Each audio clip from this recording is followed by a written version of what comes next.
No one is sure why the subjective experience of being alive exists, but its existence has been confirmed by most scientists. Being alive has a certain feel to it, and we're all familiar with that feeling, even if we can't fully describe it.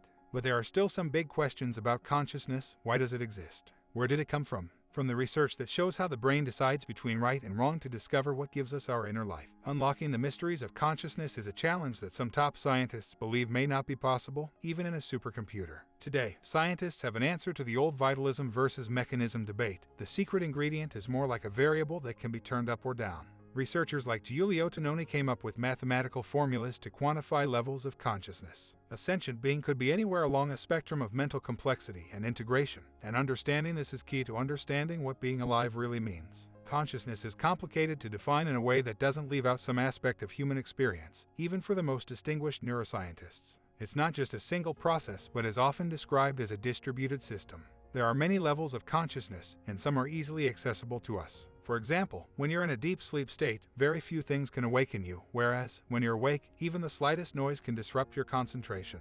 In addition, we're all aware of our relationship with food, how tasty or particular unhealthy foods are. Italian scientists have found a promising new way to measure consciousness, the Perturbational Complexity Index, or PCI. This involves magnetically stimulating the brain in one area, then monitoring the signal as it spreads throughout the brain to other areas, ultimately using an algorithm to compress the complexity of the signal pattern throughout the brain. In unconscious states, like when a person is under anesthesia, this signal dies quickly and PCI is low. IIT supports the idea that consciousness is fundamental and that it manifests as a particular kind of information. This theory suggests that information is encoded in an experience by its degree of differentiation, exclusivity, and integration. Integrated information theory is a newly proposed theory of consciousness that states that the fundamental characteristic of being conscious is integrating information. IIT can compute a measure called phi, which measures how much information a system generates compared to the data generated by its parts. Systems with higher phi are more conscious. IIT shows that not all complex systems are equally conscious and that consciousness is a natural property of matter. There could be a catch to phi, which is the human brain.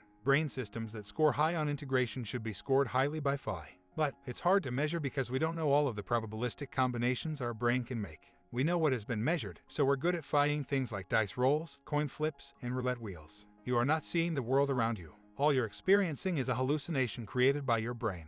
It is trying to make sense of what it thinks is out there in the world, from the information it receives from your senses. But that's not the case. Your senses are not like windows that allow your brain an unfiltered view of the world. Far from it. German scientist Hermann von Helmholtz came up with a radical new idea in the 19th century. He suggested that any perception was a process of unconscious inference. Drawing on experience, our brain constantly forms hypotheses about what's out there in the world and then uses sensory signals to correct those hypotheses. Conscious perception doesn't work from the outside in but from the inside out. This is the reason why traumatic events leave us so long-lasting impressions. Our brain is constantly reading out the world and prone to misinterpretations. This may lead to the impression that our brain interprets everything we sense. The complex problem of consciousness is a mystery that philosophers and scientists for centuries have debated.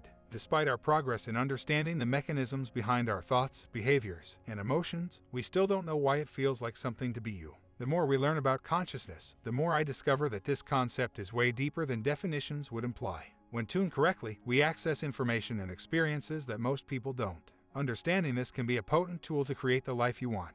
Only it was so easy to solve the complex problem of consciousness. It would be nice just to dissect it and solve each piece, but even after lots of research, we still don't have any answers. We're missing a fundamental component of consciousness. The real problem with consciousness is that we've been treating it as a complex problem when it's a combination of minor issues that create an infinite number of consciousnesses. The scientific study of consciousness is a truly fascinating area. However, it's also well known that the scientific study of consciousness is a truly frustrating area. Following this line of logic, it seems entirely natural that the human brain would eventually design a way to investigate it. Humans often feel as though they made a choice even if it wasn't under their control. Many factors influence our decisions, but that doesn't deter our sense of self-determination. We still believe we made the best possible choice. What's important, though, is that this feeling allows us to learn from our mistakes and fix them for the future. Our perception is called reality checking, and it's an essential part of keeping our bodies alive. Control-oriented perception helps us control present and future bodily states by guiding our perception in a specific direction and attempting to avoid predators. This also means we constantly scan our environments for potential threats. Science hasn't reached a consensus on whether animals have a level of consciousness or self-awareness. There's no perfect way to test this, as earlier tests concluded that primates and dolphins could recognize their reflection, but elephants, dogs, and magpies cannot.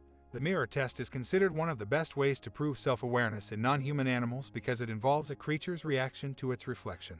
But for some researchers, this test may not be enough, and thus, there are other reasons animals might fail. Understanding the false negatives of the mirror test is essential because it reveals more about animal consciousness and cognition. In other words, consciousness is like a sensory illusion. There is no real world out there, and we create the world we know through the brain's representations. Like any illusion, the phenomenon of human consciousness dissolves upon close examination. The reality that seems fundamental to our experience is an imaginative construction of our brains.